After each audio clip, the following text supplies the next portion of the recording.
Donc aujourd'hui, on va se parler des nouveaux Galaxy S7. Donc le produit a été annoncé en deux versions, le Galaxy S7 et le Galaxy S7 Edge.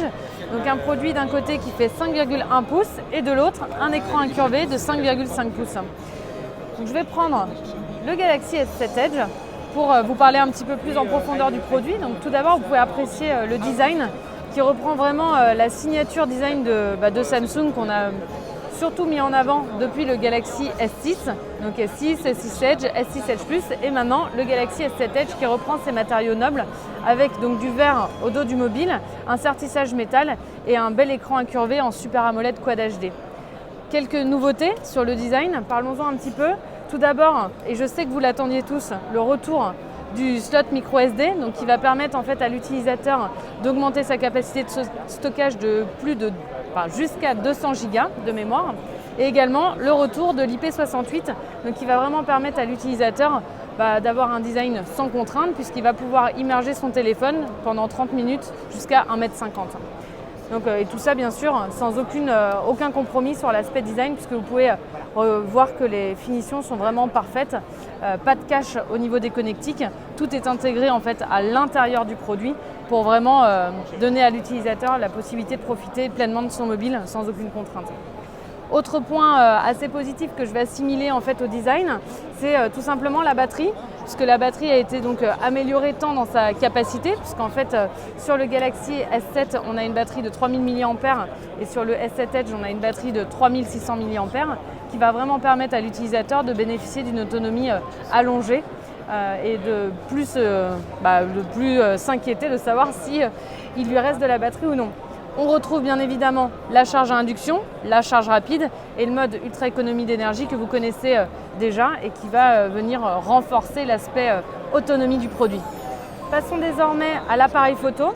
Donc l'appareil photo a lui aussi un peu changé et a été amélioré puisqu'on est sur une nouvelle technologie. On va avoir ici un capteur principal de 12 mégapixels.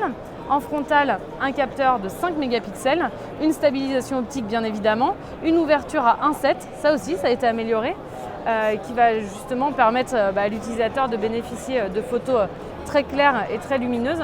Et surtout une nouvelle techno qui s'appelle Dual Pixel, qui est embarquée donc sur l'appareil principal et qui va en fait, pour vous faire les choses un peu simplement, permettre à l'utilisateur d'avoir des photos ultra net avec un autofocus, un focus on va dire parfait, puisqu'en fait sur chaque mégapixel, le pixel est doublé et donc va permettre à l'utilisateur d'avoir des photos quasiment arrêtables. Donc l'autofocus en lui-même fait 0,2 secondes, donc on est quasiment sur de l'instantané. On a toujours l'aspect lancement rapide, donc je vous souvenez, 2 clics sur la touche physique, on lance l'appareil photo et le focus se fait immédiatement. On va retrouver bien évidemment les modes que vous adorez tous, à savoir le live stream vidéo, tout l'aspect mode panorama bien évidemment, le mode ralenti et nous, on a, ça y est, rajouté l'hyperlapse qui va vraiment permettre à l'utilisateur d'avoir ses vidéos en accéléré assez sympa, notamment pour des effets de style vidéo. Sur l'aspect selfie, on retrouve tout ce que Samsung sait faire aujourd'hui. On va vous dire bonjour. Puisqu'on va retrouver donc le selfie panorama, tout ce qui va être live stream vidéo également avec la caméra frontale et bien sûr le selfie paume que vous connaissez quand on lance son selfie gestuellement. Donc plutôt un appareil photo assez complet qui va vraiment permettre à l'utilisateur d'avoir une expérience lifestyle comme on dit et assez complète et de pouvoir profiter pleinement de son appareil photo. Autre nouveauté sur la partie Galaxy S7, vous le voyez ici, c'est le Game Launcher. Alors ça, c'est vraiment pour les amateurs de jeux. Vous allez avoir une interface dédiée. Alors vous allez me dire, oui, Camille, au-delà d'avoir un agrégateur de jeux, puisque vous avez vu sur ce dossier, on va pouvoir mettre toutes ces applications de jeux disponibles en un clic. En fait, on va avoir un petit outil qui s'appelle Game Tools. Donc ici, si je lance le jeu, par exemple Star Wars, je vais avoir un icône qui apparaît sur le côté et qui va déployer en fait un menu qui est dédié en fait au Game Launcher et qui va me permettre notamment d'activer ici un mode jeu, donc qui va me bloquer en fait les touches digitales qui sont sur le côté pour pouvoir justement jouer pleinement et prendre le téléphone vraiment à pleine main.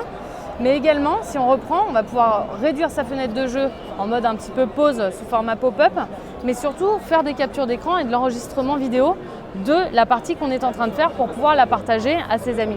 C'est plutôt assez sympa, assez convivial. Et petite cerise sur le gâteau, si on revient en fait sur la partie Game Launcher, ici vous avez des recommandations qui vous sont soumises en fonction des jeux que vous avez installés. Donc là vous avez les meilleurs titres qui sont disponibles donc plutôt sur le web, sur par exemple le jeu Star Wars, et également des vidéos recommandées qui sont en lien en fait avec les jeux que vous avez installés. Donc vous avez vraiment une expérience gaming assez complète et surtout très personnalisée.